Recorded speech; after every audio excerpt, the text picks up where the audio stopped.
sınayır, yaralara değme, hele kanayır. Niye bu mesafeler bizi ayırır? Esir sevenler de bizi kınayır. Ben bir buz adam idim, sen eriyen. Bir son gidişin var beni bitiren.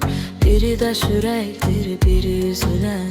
Birin adı sen, birin adın ben. Ben seni düşündüm, günah benim. Deyver gör ne vaxtdır eline elim. Tüstülerde təsvirin, gözəl gözlərin.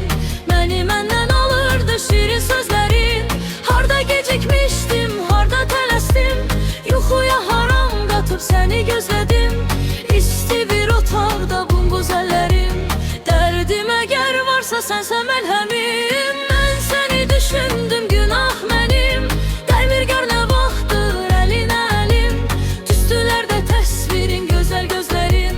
Məni məndən alırdı şirin sözlərin. Harda gecikmişdim, harda tələsdim. Yuxuya haram qatıb səni gözlədim. İsti bir otaqda bumbuz əllərim.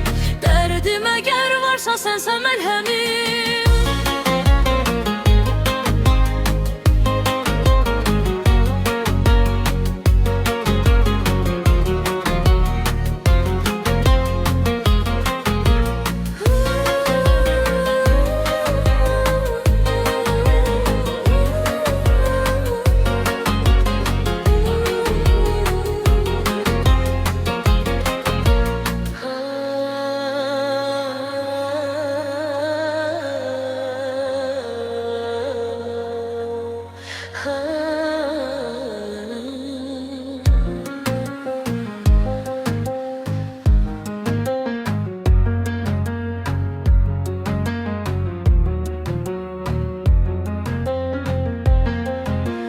Ben seni düşündüm, günah benim.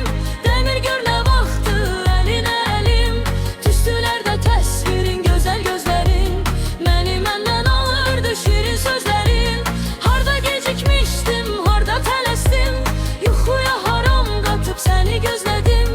İsti bir otaqda bumbuz əllərim.